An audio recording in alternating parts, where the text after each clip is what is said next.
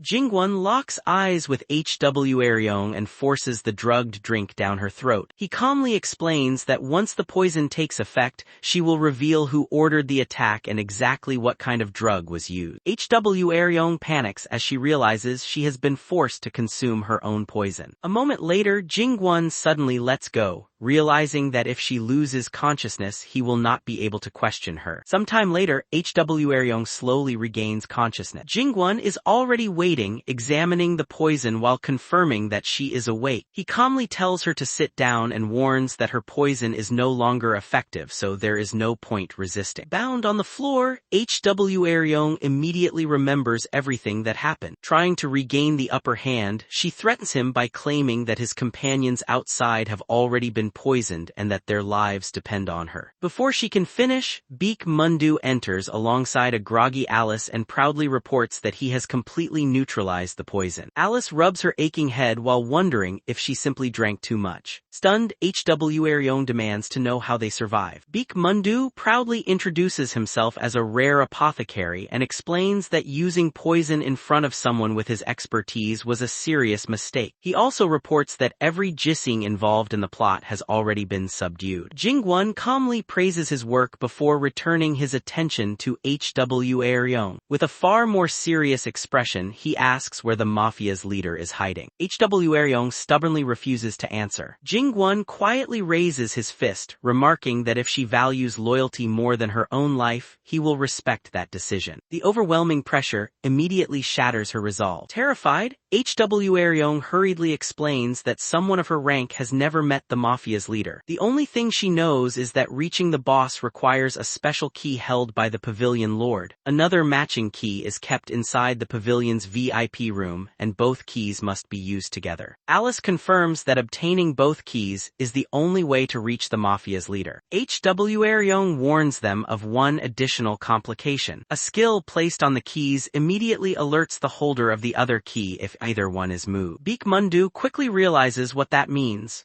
If they steal only one key, the other holder can simply escape, making it necessary to obtain both at the same time. Hwryong agrees while secretly hiding a smile. In reality, she is lying. Her goal is to lure the nameless wanderer alone to the pavilion lord while sending the others elsewhere. She deliberately exaggerates the pavilion lord's strength, claiming only someone as powerful as Jin-Gwon could possibly defeat her. Accepting the information, Jin-Gwon decides to split the group. He will confront the pavilion lord himself while Alice and Baekmundu retrieve the second key. He also asks Sip Japsu and Nahandi to stay behind and secure the pavilion. Although Sip Japsu agrees, Alice remains suspicious. She warns Jin-Gwon that the entire story could easily be a trap. Jin-Gwon simply cracks his knuckles and replies that traps only make him stronger as long as they fail to kill him. Confident in his own strength, he tells everyone else to focus on protecting themselves instead. Watching him leave, Alice reluctantly admits that someone as monstrously strong as Jin-Gwon is unlikely to be in real danger. Hwryong, however, is convinced otherwise. She believes Jin-Gwon's confidence comes from ignorance and is certain he will fall before the A-rank pavilion lord. She is equally confident that Alice and Baekmundu are walking straight into another deadly ambush,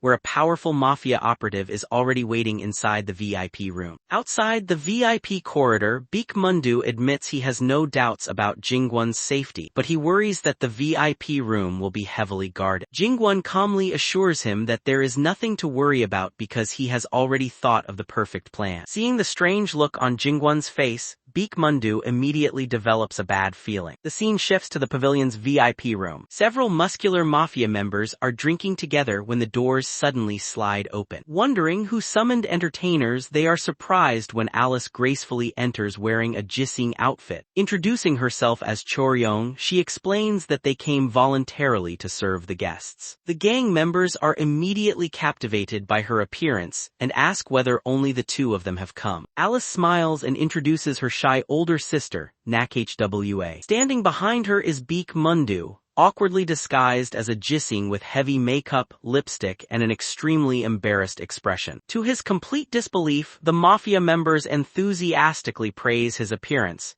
insisting they have never seen such a beautiful woman in the ink fragrance pavilion. Alice quickly reminds them to treat the newcomer gently. The compliments continue, with several men declaring Hwa the greatest beauty not only in Yeonmu but in all of Guizhou. Embarrassed beyond words, Baekmundu can only awkwardly thank them while internally cursing Jin-Gwon for ever coming up with such a ridiculous infiltration plan. Even so, he is forced to admit that it is working. While serving drinks, Baekmundu quietly observes the room. Although the mafia members appear drunk and carefree, every movement remains perfectly controlled. Their smiles never expose a single opening, and he quickly realizes that every person present is a B-rank hunter. Fighting them head-on would have been extremely dangerous. He discreetly begins searching for the VIP room key. Remembering that it is supposedly carried by a red-haired man, he scans the room but finds no one matching the description. Concluding that he may need to search the other rooms instead, Baekmundu quietly considers another option. If he simply poisons everyone first, finding the key afterward will become much easier. While serving the guests, Baekmundu quietly slips a vial of poison from his sleeve and secretly activates his apothecary skill, coating it with poison as he prepares to make his move. Before he can act, the inner curtains suddenly part. A crushing pressure fills the room. Every mafia member immediately sets down their cups and bows in respect as Seonwoo-tan enters. Baekmundu freezes the moment he sees the tall man with crimson hair. The red hair matches the description of the person carrying the key,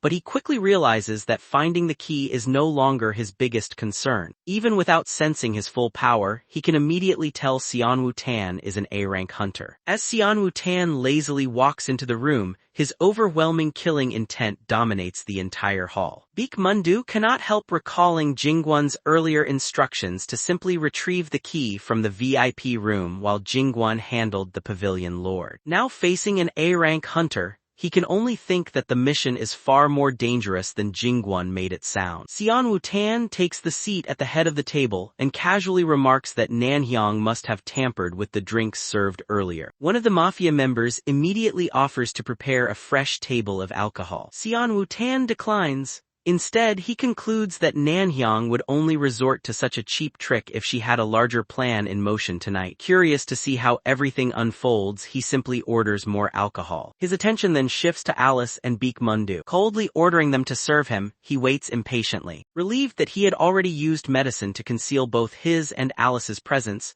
Baek Mundu quietly approaches with the wine. Without that precaution, he knows an A-rank hunter like Xian Wutan would have immediately detected their mana and exposed them. As long as the medicine remains effective, he believes they can still confirm whether Xian Wutan carries the key. While staring out the window, Xian Wutan quietly wonders what kind of scheme Nanhyang has prepared. Baek Mundu kneels beside him and begins pouring the wine. Suddenly, Xian Wutan grabs his wrist with overwhelming strength. His icy gaze fixes directly on Baek Mundu. Baek Mundu's heart nearly stops. Struggling to remain calm, he nervously asks whether he has done something wrong. Xian Wutan only leans in closer with a cold smile. Convinced that something is suspicious, he demands to know what kind of scheme would make someone disguise themselves as a woman just to get close to him. Baek Mundu realizes that every increase in hunter rank dramatically boosts a person's physical abilities.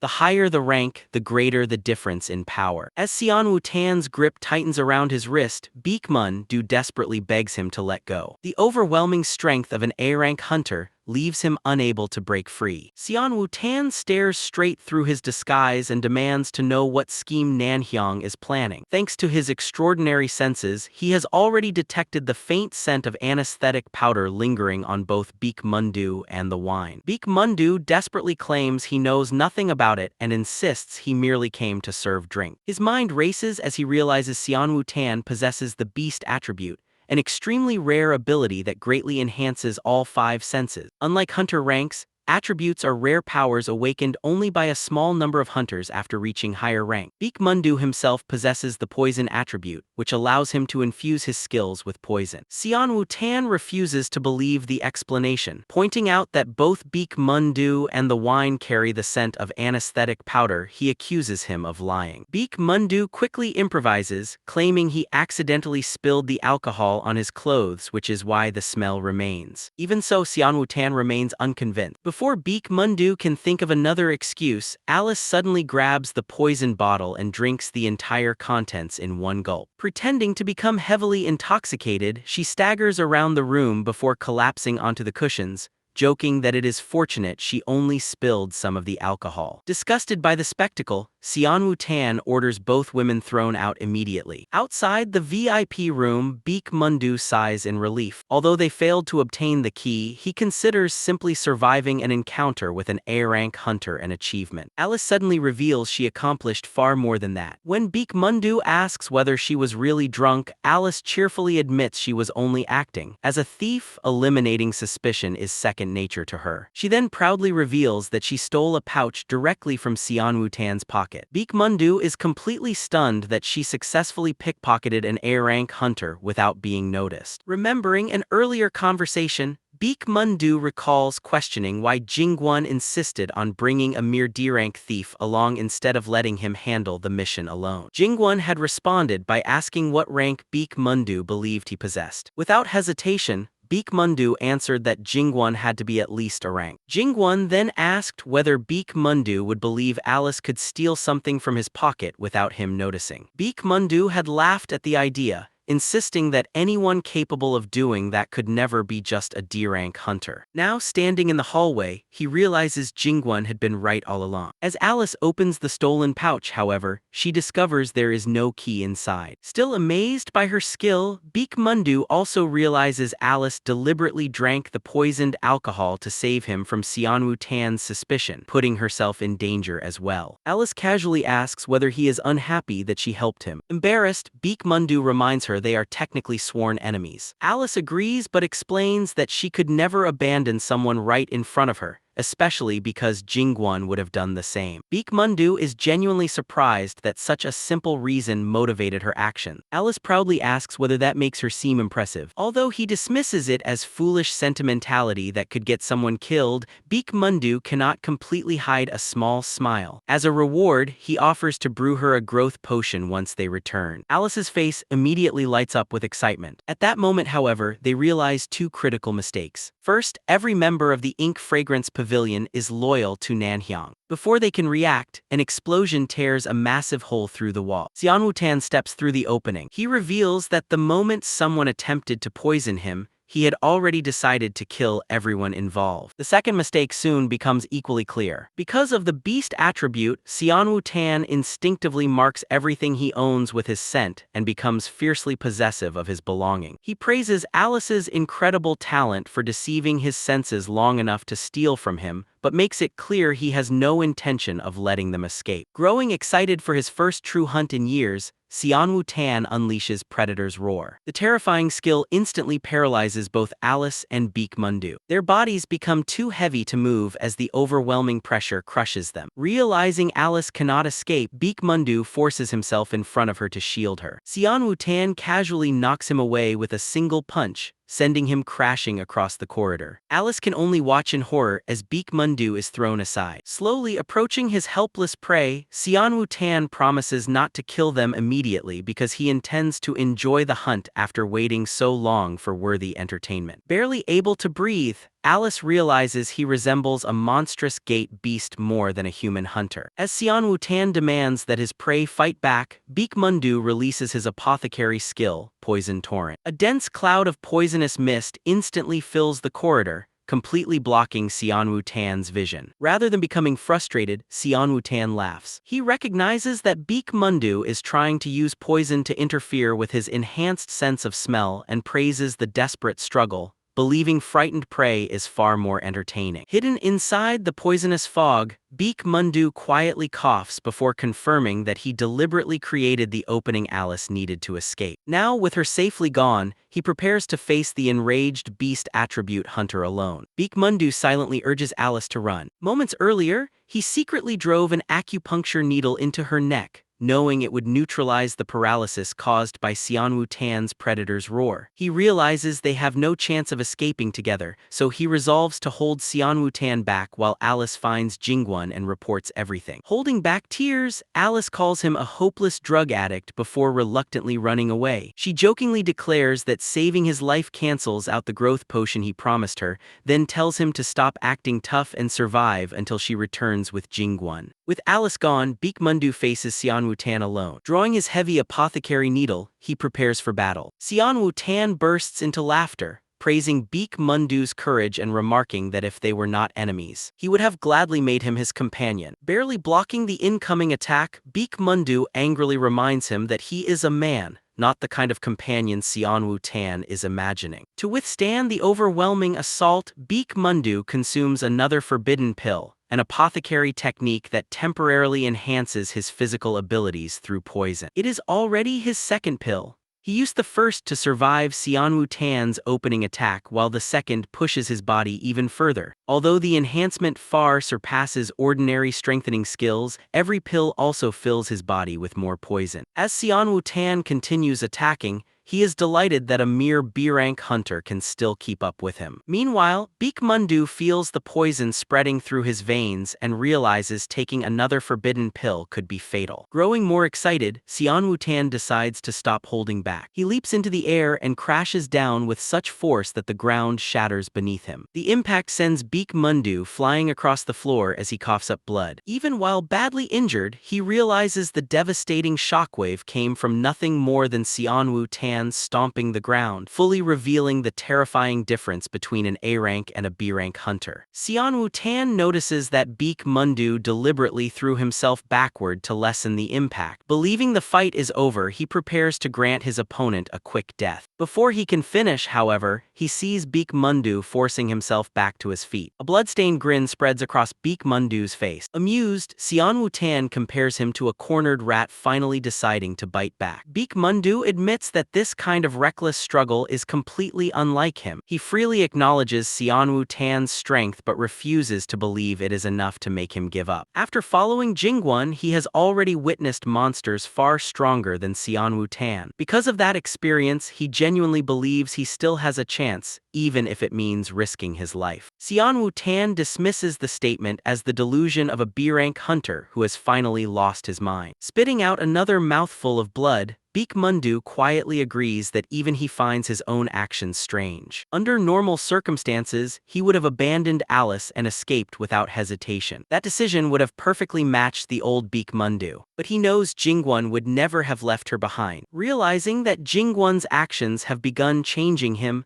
Baekmundu accepts that he has also become one of those reckless people driven by compassion instead of self-preservation. With a fearless smile, he challenges Xianwu Tan to come at him with everything he has. A violent crimson and dark purple aura immediately erupts from Baekmundu's body. Watching the terrifying surge of energy, Xianwu Tan mockingly asks whether suicide is really the best strategy he could devise. Before he can finish speaking, Baekmundu disappears. For the first time, Xianwu Tan is genuinely surprised by his speed. An enormous burst of energy erupts as dozens of crimson needles materialize around Baekmundu, hovering in the air before him. Feeling the tremendous increase in strength caused by driving the needle into his own heart, Baekmundu realizes his power has skyrocketed. Activating his crimson blood needle technique, he commands the floating needles to unite and launch forward. The corridor instantly becomes a blur as Baekmundu and Xianwu Tan collide at incredible speed. Their relentless exchange of attacks tears apart the surrounding walls and concrete while crimson needles streak through the battlefield like lightning. Rather than becoming angry, Xianwu Tan laughs with excitement. He praises Baekmundu for hiding such deadly fangs and eagerly welcomes the challenge. Baekmundu taunts him, asking whether the beast hunter is finally beginning to lose confidence. Xianwu Tan fiercely denies it, demanding an even more exciting fight. Despite holding his own, Baekmundu knows every passing second brings him closer to death. The overwhelming power coursing through his body is burning his organs from the inside, forcing him to end the battle as quickly as possible. Gathering everything he has left, he launches a desperate point-blank strike. Xianwu Tan casually blocks it with raw strength alone. Disappointed, he dismisses the attack as nothing more than the desperate struggle of cornered prey,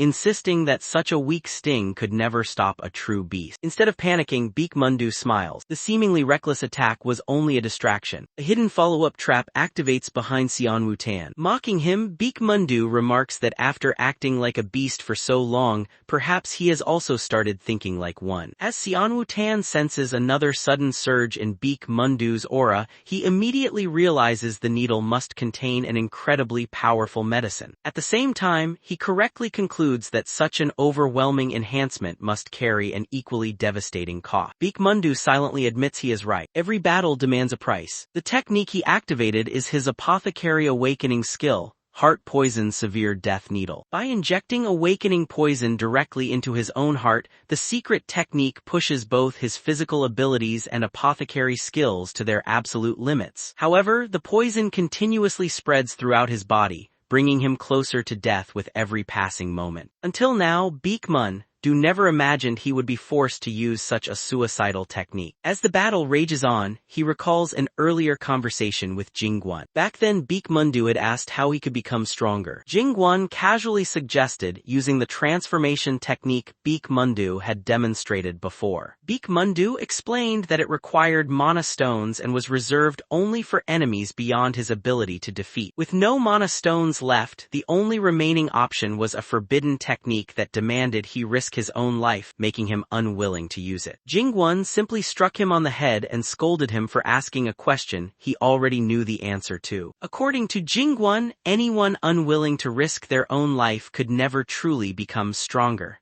A warrior who lives by the blade must always be prepared to stake everything. Remembering those words, Baekmundu realizes that the moment he feared has finally arrived. Accepting his fate, he pours every remaining ounce of his vitality into his weapon. With unwavering resolve, he tells Xianwu Tan that if he wants to win this battle, he will have to risk his life as well. Baekmundu gathers the last of his remaining life force into his ultimate apothecary technique, the life-ending needle. Fueled by his own vitality, The attack surpasses his normal limits as he stakes everything on a single decisive strike. But the gap between a B rank and an A rank proves too great. Xian Wu-tan responds with his beast warrior skill, Wolf Hunt. Coating his claws with overwhelming feral power, he tears straight through Beak Mundu's attack, declaring that predators never risk their lives against mere prey. The clash ends with Beak Mundu crashing violently into the ground. Dark, poisonous veins rapidly spread across his chest and neck as he coughs up black blood. Even after pushing his body to its absolute limit, he realizes the difference in strength remains overwhelming. Xian Wu-tan slowly approaches like a predator cornering its prey. Seeing the poison already destroying Beak Mundu's heart, he coldly declares that he will rip it out before it completely rots away. Desperate to regain control of the fight,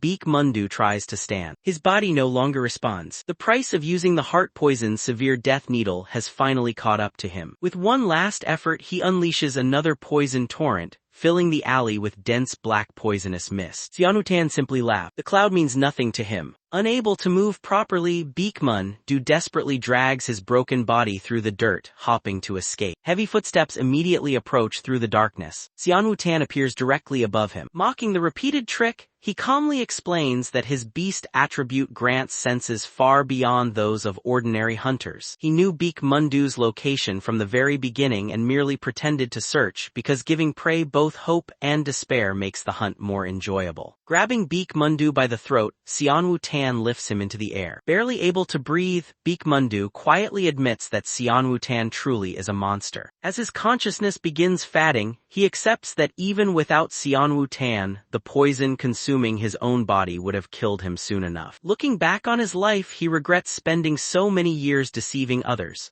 Ironically, the moment he finally chose to do something right is the moment he finds himself dying. Despite everything, the memories that fill his mind are the time he spent traveling with Jin-Gwon and the others. Suddenly overwhelmed by frustration, Beak Mundu begins shouting incoherently into the sky. Xian Wu-tan assumes fear has finally driven him insane and prepares to end the hunt. Inside, however, Beak Mundu realizes the real reason he cannot accept death. He remembers one final conversation with Jin-Gwon. Before leaving, Beak Mundu had nervously asked what he should do if his life was ever truly in danger. Without even looking back, Jin-Gwon had given him a simple answer. "Scream for me. I'll come." At the time, Beak Mundu dismissed those words as impossible. Now standing at death's door, they are the only thing he can think about. Refusing to die, he gathers the last of his strength and screams Jin-Gwon's name with everything he has left. In the next instant, the air behind him shatters like broken glass. Space itself tears open as a violent shockwave erupts through the alley. From the rift, Jin-Gwon calmly steps out. Looking down at the battered Beak Mundu, he dryly points out that he told him to scream for help, not to curse at him. Beak Mundu can only stare in disbelief. Jin-Gwon actually came. Clicking his tongue as he surveys the destroyed alley, Jin-Gwon remarks that he fought through absolute chaos just to get there, yet the first thing he receives is an insult. He tells Beak Mundu they will settle that matter later. Only then does Beak Mundu notice Jin-Gwon's torn clothes and swollen face. Realizing Jin-Gwon truly fought his way there without hesitation, he is left speechless. Ignoring the question, Jin-Gwon asks only one thing. Is this the one who attacked Beak Mundu and Alice? Receiving his answer, Jin-Gwon steps forward. His voice becomes ice cold as he tells Beak Mundu to rest. Then, fixing his gaze on Xian Wu-tan, Jin-Gwon calmly declares that he is about to show him what happens when a beast dares bare its fangs at a human. The story goes back 1 hour, showing the silent interior of a traditional pavilion. An immense iron gate serves as the secret entrance to the city's main mafia base. Suddenly, a monstrous punch tears through it, creating a massive hole and destroying the entire structure. Jin-Gwon calmly pushes open the damaged gate, remarking that the entrance is open. He complains about how stiff the high-tech metal door is and wonders why they never lubricate it. Inside, the beautiful and dangerous mafia executive Nan Hyang greets him sarcastically, asking if he enjoyed their hospitality. Jin-Gwon mocks the drink and says he has prepared a special remedy as thanks for her reception. Nan Hyang, dressed in red, says she has prepared a gift for the great hero as well, a beautiful melody. Jin-Gwon clenches his fist and mockingly tells her to choose her favorite song since it may be the last one she ever sings. Sensing his martial artist aura, Nan Hyang decides to give him the performance of his life. She takes a subtle step in her red shoes and announces the name of her death song, funeral march. She suddenly moves at incredible speed and slashes at Jin-Gwon from behind. The A-rank assassin proudly reveals her dagger and mocks him for failing to dodge such a simple attack, calling him nothing more than a weak rookie. She orders him to stay still, claiming she deliberately avoided his vital points. But she suddenly freezes. Jin-Gwon turns around with a bag of crushed pomegranate juice in his hand and comments that she has a very picky palate. Nan-hyang looks at her dagger, now stained with red juice, and realizes she has been tricked. She smiles slyly, acknowledging his intelligence before deciding to use her true power. The elegant thief activates her special dance ability, creating several rapid movements around Jin-Gwon. She mocks his inability to keep up with her speed, while Jin-Gwon finds the strange dance confusing. Then he notices something unusual. Her footsteps are perfectly synchronized with his own movements. Jin-Gwon suddenly strikes, delivering a devastating slap directly to her cheek and sending her flying across the hall.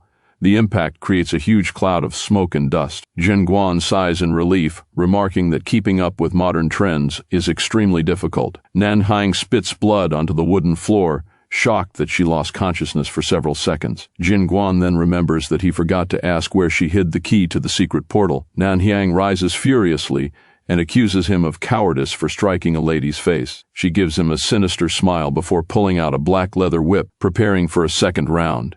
She promises to fight seriously this time, but Jin-Gwon mocks her by asking if she did not say the same thing at the beginning. Nan-hyang lashes the whip forward at tremendous speed. Jin-Gwon dodges, but the strange trajectory catches his attention.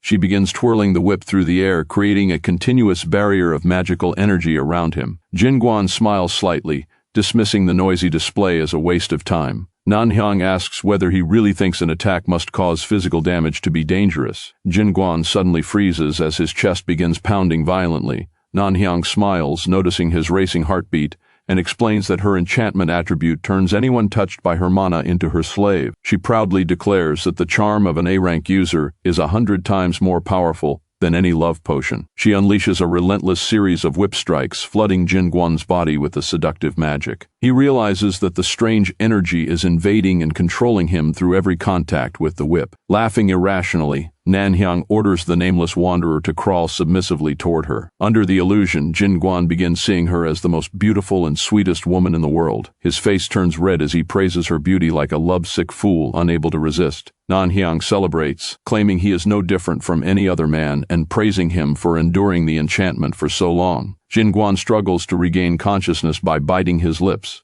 but the enchantment continues pushing him toward its limit. Nan-hyang then reveals that she ordered Hua Ryong to lie and lure him there after the drugging plan failed. She mocks him for falling for such an obvious trap and says she will spare his life. However, she warns him that his companions have already been killed. The villainess adds that the monster currently fighting his companions is so terrifying that even she would have difficulty facing him directly. Laughing hysterically, she tells Jin-Gwon that she will let him say goodbye while looking at the corpses of his friends. The assassin promises to let Jin-Gwon crawl between her legs if he can withstand 100 brutal lashes. She advances, repeatedly whipping his paralyzed body until delivering one final strike across his chest. Breathing heavily after exhausting herself, Nan-hyang smiles victoriously and declares that the nameless wanderer is now her slave, but her expression suddenly changes. She can still hear the sound of the whip cracking through the room. Jin-Gwon emerges from the smoke, his voice distorted by his swollen cheek as he recalls an old saying from the elders. He reminds her that every beautiful rose has thorns. Nan-hyang realizes in horror that he repeatedly struck his own cheek to break free from her enchantment. Before she can retreat, Jin-Gwon catches her whip with his bare hands. She panics and asks what he intends to do, desperately begging him not to strike her face again. In his distorted voice, Jin-Gwon explains that his life motto is simple.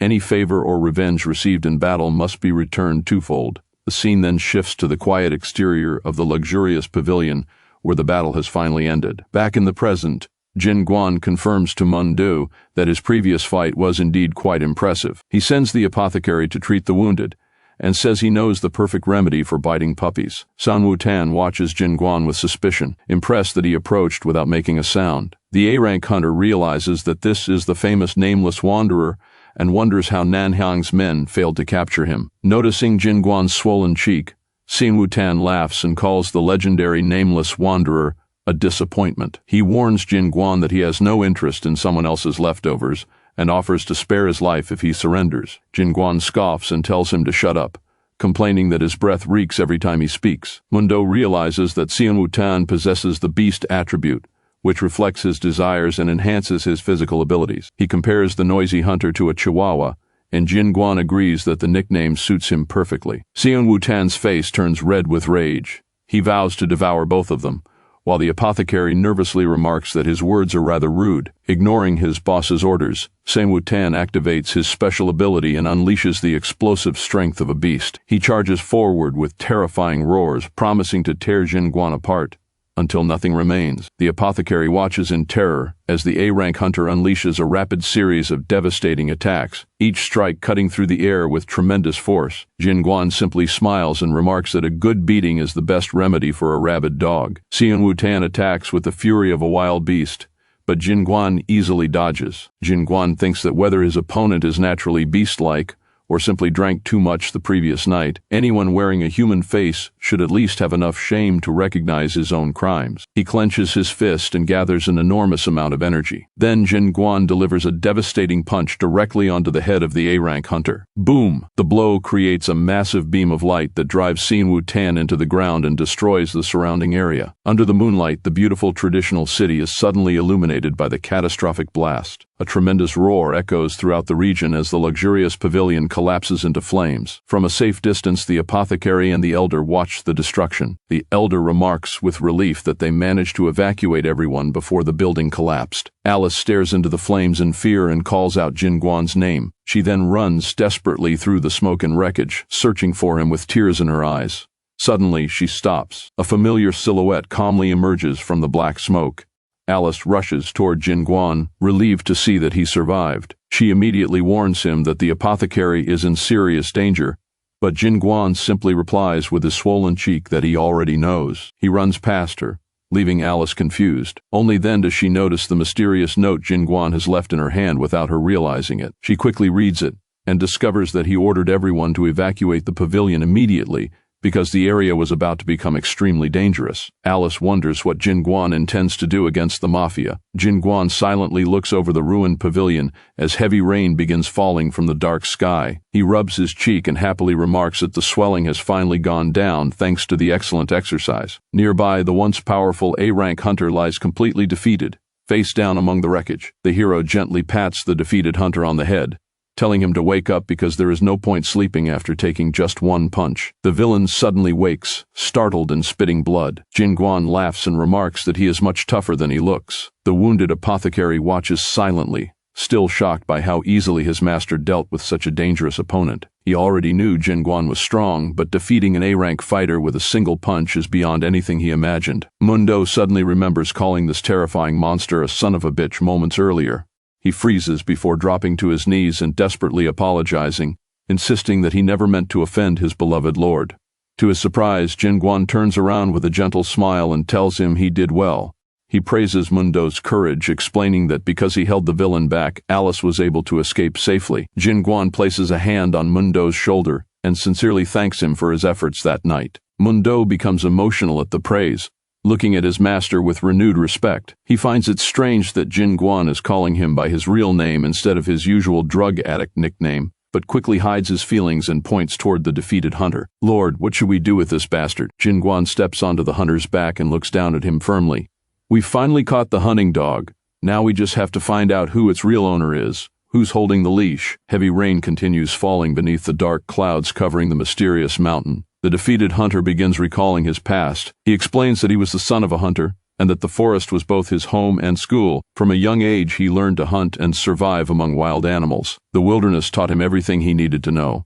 Its law was simple: the weak lose everything, while the strong take it all. He says he has lived by that rule his entire life and accepts that Jin-Gwon was simply stronger today. The apothecary grows irritated with his long explanation and complains that the man is still delirious. He strikes the prisoner on the head and tells him to get straight to the point. Mundu then demands to know where his boss is hiding in the city, striking the prisoner again when he continues talking about ranks. As the heavy rain falls, workers begin clearing wood and debris from the destroyed pavilion. The heroes stand nearby with serious expressions while the defeated hunter kneels before them. The A-rank hunter finally reveals the truth. He was the original founder of the mafia. Alice is surprised as he explains that the organization initially existed only to smuggle monster skins, A flashback shows the hunter being completely defeated after a fierce battle. A much stronger masked warrior had appeared and taken control of the entire mafia through sheer force. Jin-Gwon stares at him and asks directly who the true boss is. The hunter begins to reveal the leader's identity, but suddenly stops after sensing a sinister presence. A mysterious hooded figure emerges through the rain. "There is no need to say my name." The dreaded mafia boss, Juk Han-wee, appears carrying Nanhyang's body. He remarks coldly that beasts should never be raised. The defeated hunter trembles upon seeing his former boss. Juk Han-wee accuses him of being an ungrateful fool before dropping Nanhyang's lifeless body onto the wet ground. Everyone falls silent. Jin-Gwon looks at Nanhyang and asks directly whether he was the one who killed his own ally. Juk Han-wee calmly explains that once something loses its usefulness, it is simply discarded. Jin-Gwon's expression hardens. "So you're the Grand Master who commands this entire mafia?" The mysterious leader greets him as the nameless wanderer and praises his fighting ability, saying he is completely different from the weak martial artists he normally encounters. He says Jin-Gwon could have been extremely useful to their organization if he had not bared his teeth at them. Juk Han-wee shows no remorse toward Nanhyang's death. He draws his gleaming sword and declares that Jin-Gwon's tragic fate has already been decided. Pointing the blade at him, he orders Jin-Gwon to pay with his life for obstructing the Blood Alliance's plans. The experienced elder recognizes the symbol on the sword and realizes with alarm that the Traitors Guild is involved. Juk Han-wee laughs at the concern, questioning whether they really believe the powerful Blood Alliance fears a war with the Hunter Association. He declares that anyone who stands in their way will simply be annihilated without hesitation, all according to the orders of Grand Master Mun. The elder observes the air around him and realizes with horror that the mist is actually vapor produced by the villain's overwhelming heat. The masked warrior is revealed as the dangerous A-rank Hellfire swordsman, Juk Han-wee. Jin-Gwon recalls the villain's cruel words, his expression becoming serious as he clenches his fist. He quickly charges forward, declaring that he now understands why people like them should not exist.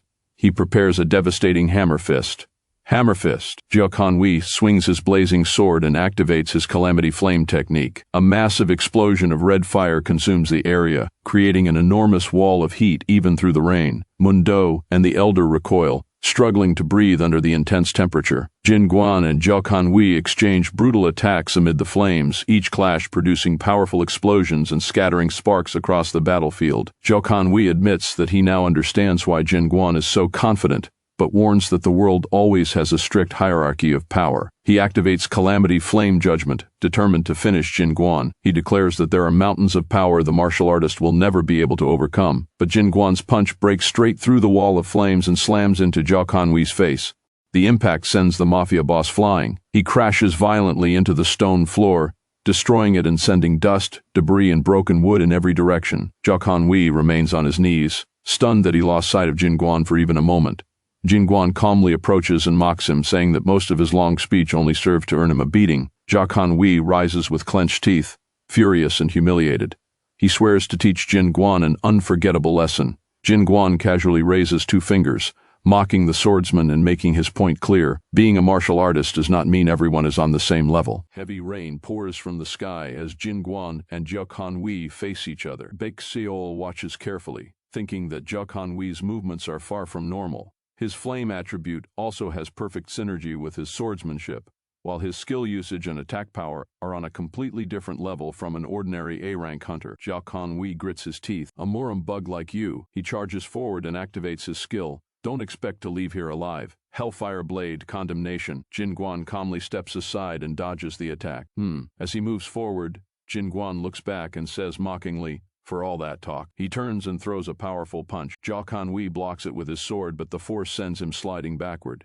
It's nothing special. Juk Han-wee steadies himself and points his sword at Jin-Gwon. "How arrogant. How long are you going to brag just because you beat someone like Son Woo-tan?" He grips his sword tightly. "This is the end. Your little tricks end here." Juk Han-wee charges forward and activates another technique. "I'll burn you until not even a single bone remains." Hellfire Imugi. A massive flaming serpent surges toward Jin-Gwon. The elder watches the attack and realizes why Muram fell behind hunters. Skill. That was ultimately why the Muram fell behind hunter. He explains that martial artists were never weak. Many possessed monstrous physical abilities, but hunters could reproduce produce techniques that even masters spent their entire lives trying to achieve. They can replicate the rain of 10,000 flowers, which even masters who spent their lives refining hidden weapons couldn't master with just a single skill. Jiao Wei continues charging, and compared to the extreme yang qi that the Solar Palace Lord spent his entire life refining, they can easily unleash fire that burns hotter and longer. That is the power of a hunter, not a technique, but a bestowed authority. Unless they can overcome those skills,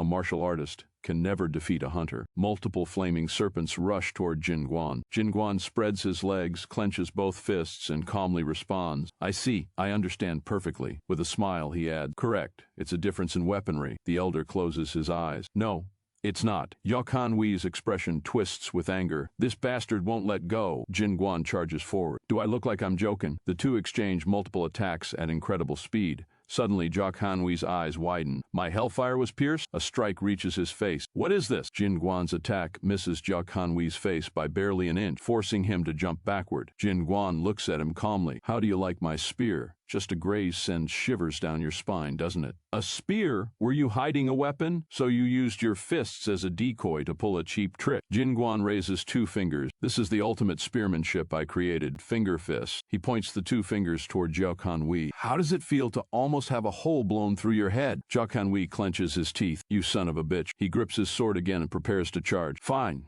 You really are begging for death. Jiao Wei raises his sword as flames erupt from the blade. I'll burn that running mouth of yours first. Great sword of hellfire. Baek Seol and Kang Ha-ri watch in fear. Jin-Gwon, is that the power of an A rank? The elder steps forward. Yes, the power of a true A rank is nothing short of a disaster. Kang Ha-ri turns toward him. Elder, what about that woman? The elder carries Nan Hyang in his arm. She is the Ink Fragrance Pavilion Lord. I gave her emergency treatment just in case. If she's lucky, she might survive. If she does, we might be able to get the information we want. A burst of flame erupts nearby. Because if we leave her like this, not even her ashes will remain. True, the elder looks toward the ongoing battle. Of course, that's only possible if Jin-Gwon wins this fight. He watches Jin-Gwon and Jiao Wei clash. If Jin-Gwon loses here, only death awaits U.S. The two A-rank level fighters continue exchanging devastating attacks. Jiao Wei's eyes widen. Who is this guy? Jin-Gwon strikes with two fingers. Jiao Wei watches carefully, stunned. Is he really deflecting my sword with just his fingers? Jin-Gwon moves behind the blade in an instant, forcing Jiao Wei to struggle to keep up. And the power is absurd.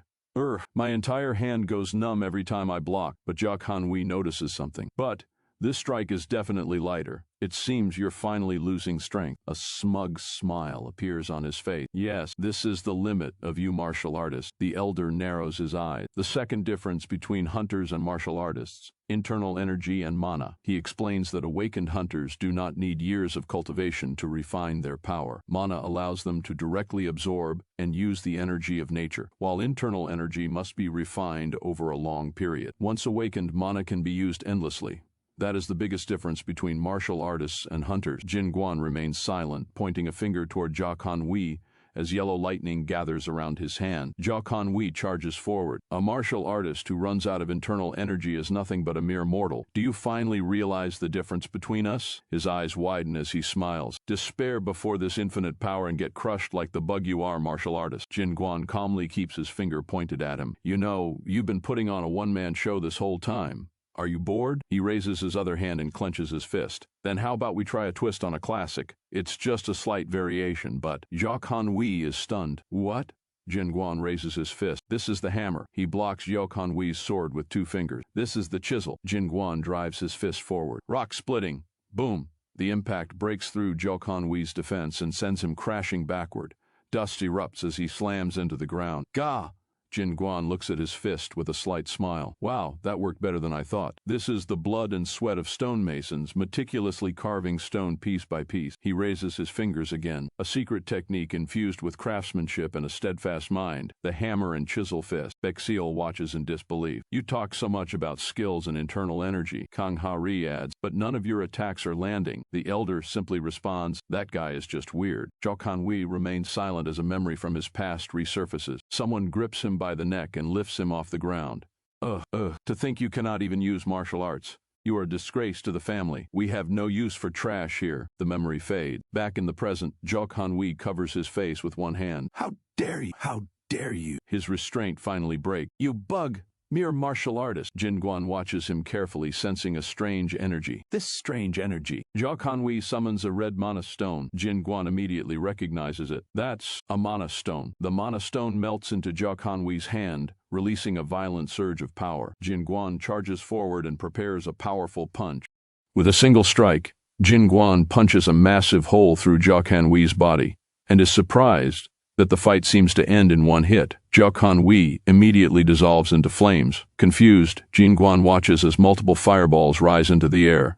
Jia Kanwi activates Hellfire Foxfire play, creating numerous flame clones that surround Jin-Gwon. He taunts Jin-Gwon, claiming the clones are forged from Hellfire. The clones attack with flames, but Jin-Gwon throws a powerful punch. Jia Kanwi turns half his body into flames and slips past the attack. Smirking, he questions whether Jin-Gwon can identify the real one. Jin-Gwon remains confident. He points out that having more copies does not make Jia Kanwi's attack stronger, and if neither of them can land a clean hit, they will only keep swinging at empty air. Surrounded by flames, Jia Kanwi says he has already killed countless opponents like Jin-Gwon. Jin-Gwon notices the smell of burning is everywhere, making it impossible to track Jia Kanwi by scent, and calls his arrogance limitless. Jia Kanwi appears directly in front of him and acknowledges that this may be true. Holding his broken flaming sword, he explains that some of the opponents he has faced were unimaginably strong, even powerful enough to rival the nameless wanderer. Jin-Gwon strikes with his fist and asks how long Jia Kanwi intends to keep relying on the same trick. At that moment,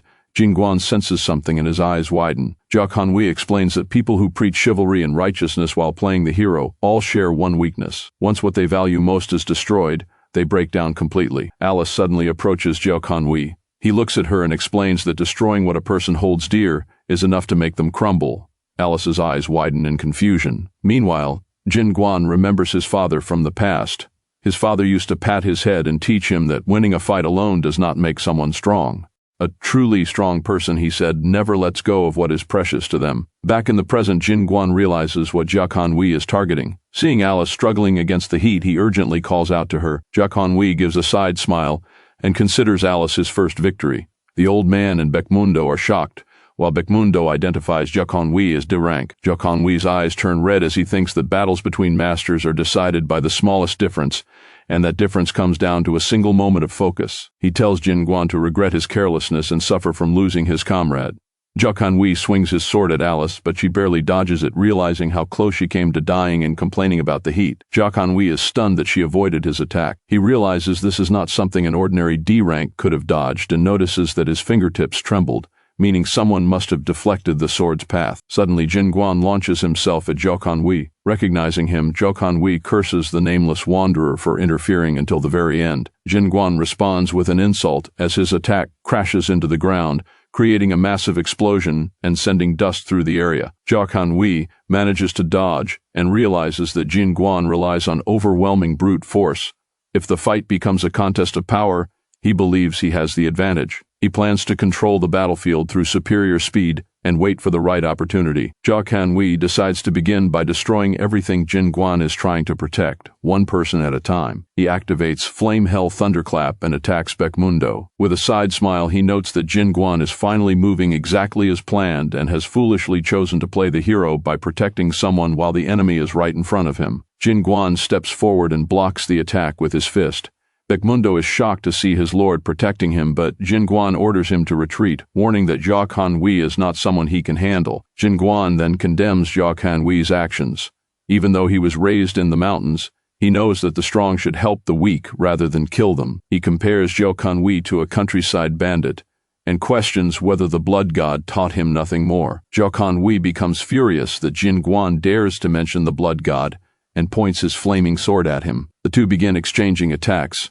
Jia Kanwi declares that martial artists are a plague that must be eradicated, accusing them of spending their lives honing their skills for slaughter while pretending to stand for righteousness and justice. Grinding his teeth, Jia Kanwi raises his sword and declares that someone like Jin-Gwon does not deserve to live. Jin-Gwon clenches his fist and questions whether Jia Kanwi is truly any different. Their attacks collide, releasing a massive force that shakes the entire area. The impact reaches Alice and Baekmundo. Alice cries out for Jin-Gwon, while Baekmundo realizes that although the battle may look evenly matched, Jacques Han-wei has already lost his emotional composure. If the fight continues this way, he believes Jin-Gwon will win. However, Baekmundo remembers that hunters possess a trump card. Jacques Han-wei survives the attack and pulls out another purple mana stone. Baekmundo identifies it as magic stone skill empowerment. Jacques Han-wei crushes the mana stone in his fist and activates his special skill, Body of Hellfire. Jin-Gwon watches as Jacques Han-wei's energy explodes with even greater power, wondering if he has finally revealed his last resort. Jacques Han-wei's face takes on a demonic appearance as he angrily declares that they should never be compared to lowlifes like Jin-Gwon. He claims that they are superior beings beyond Jin-Gwon's reach before activating Flame Hell Thunderclap and charging forward. Jin-Gwon carefully tracks his movement, realizing that Jacques Han-wei is incredibly fast but still within his ability to follow. Jacques Han-wei suddenly changes direction. Jin-Gwon is shocked when Jacques Han-wei vanishes from his sight in an instant and realizes that he has appeared behind him. Jacques Han-wei activates Thunderclap Dance and strikes Jin-Gwon repeatedly before reaching his back. He acknowledges Jin-Gwon's toughness, noting that an ordinary person would have been torn apart by now, but declares that this is the end and he will carve Jin-Gwon apart piece by piece. From a distance, Baekmundo panics and warns that every sword swing feels as though space itself is being torn apart.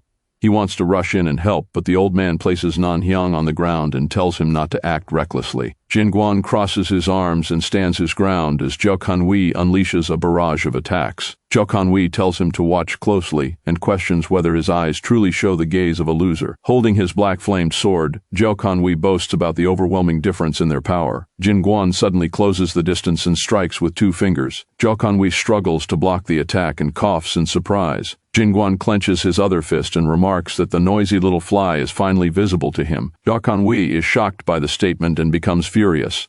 He activates Thunderclap Dance again, insisting that Jin-Gwon should not become arrogant just because he got lucky once. Jin-Gwon dodges the attacks and begins laughing, explaining that he is starting to see everything clearly.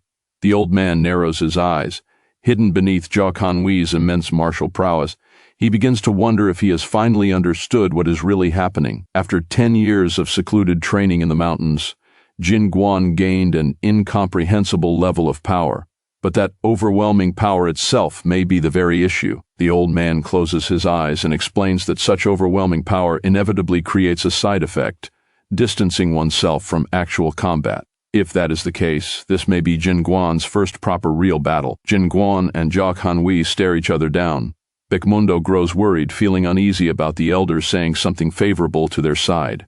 The old man assures him that, this time, he can take his words at face value. He explains that Jin-Gwon's seemingly complete fist is becoming even stronger as the fight continues. Jacques Han-wei was barely able to keep up with his attacks moments ago, yet Jin-Gwon is now beginning to overwhelm his speed. Jacques Han-wei grits his teeth in anger, unable to accept that someone he considers a worthless insect could challenge him. Jin-Gwon reflects on what he has experienced since entering this world. He questions how easily people like Jacques Han-wei divide human beings into categories such as weak and strong or useful and useless, as if people are nothing more than objects. Jin-Gwon steps on Jacques Han-wei's foot, making him cry out in pain. Jin-Gwon's eyes turn white as he prepares to strike. He questions the right to arbitrarily judge people who work hard simply to live the lives they were given. Confused and frustrated, Jacques Han-wei asks whether these people truly believe they are special.